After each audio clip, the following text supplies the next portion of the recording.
এবং এখানে আপনাদের এই যে তরুণ প্রজন্ম আপনারা যারা আছেন, এখানে অধিকাংশ হচ্ছে তরুণ প্রজন্ম। আপনাদের কিছু দায়িত্ব আছে, আমি এই দায়িত্বটাকে আপনাকে মনে করাই দিতে চাই। আমাদের যে আগের যে নেতৃত্ব যারা ছিল, তারা দেশ থেকে টাকা পাচার করে বিদেশে আমোদ ফুর্তি করেছে।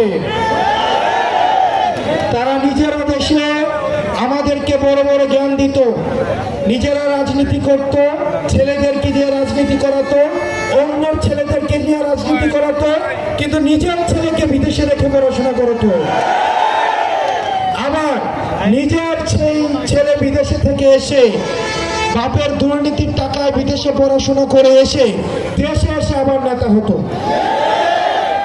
প্রিয় তরুণ প্রজন্ম, এখন আমাদের সময় এসেছে এই ভূমি থেকে যারা বেড়ে উঠবে,